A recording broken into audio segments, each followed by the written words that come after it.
New Fantasyland at Disney's Magic Kingdom has been well received since its debut in 2012, with the additions of Enchanted Tales with Belle, Be Our Guest, The Little Mermaid, and eventually Seven Dwarfs Mine Train. Even today while walking around that section of the park, it's pretty noticeable how different New Fantasyland is from Fantasyland. For starters, the new land focuses more on the fairy tale enchantment side of Disney, while the main area with the castle sort of revolves around that facade.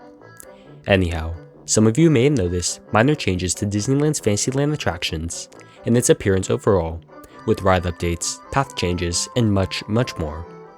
This video will explain what I mean when I say that New Fantasyland is coming to the Disneyland Resort.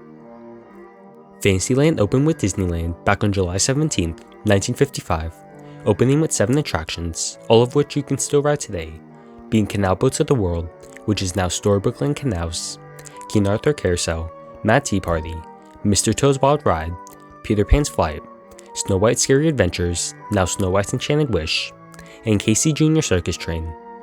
Obviously, all of these rides have been updated through the years, some of which even switching locations within the park, although one thing for certain is that in recent years, we've seen some of these rides get massive makeovers.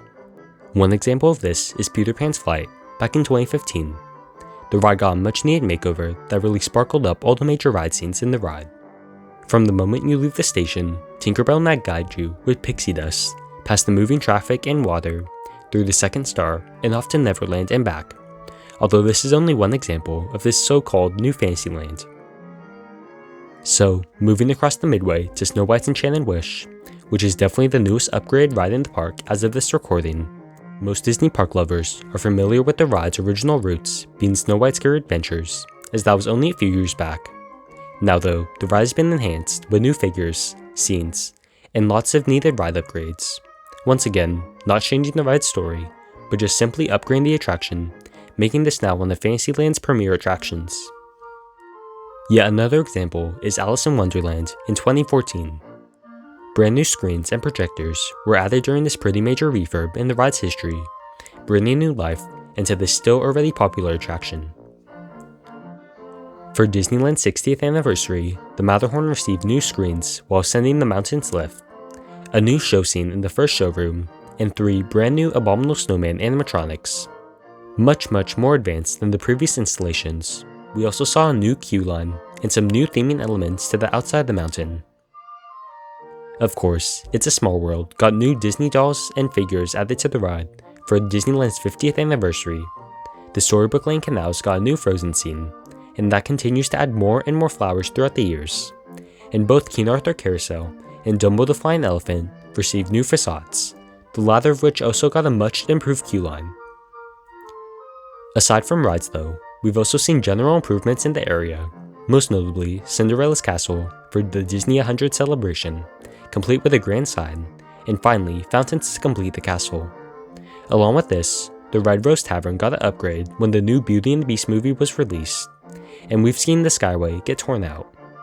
The Fantasyland Theater has most recently been showing new incredible shows, and pathways, scenery, and character meet and greets have overall just improved over these past few years.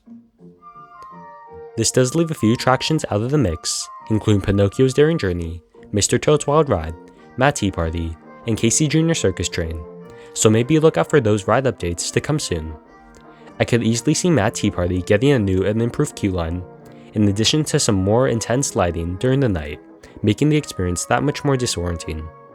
I can't exactly see anything happening to Casey Jr., but Pinocchio and Mr. Toad are very likely to be receiving updates sometime in the future. Whether this is just some new projectors or ripping out the house scene entirely, this is ultimately Disney creating new Fantasyland without the general public knowing.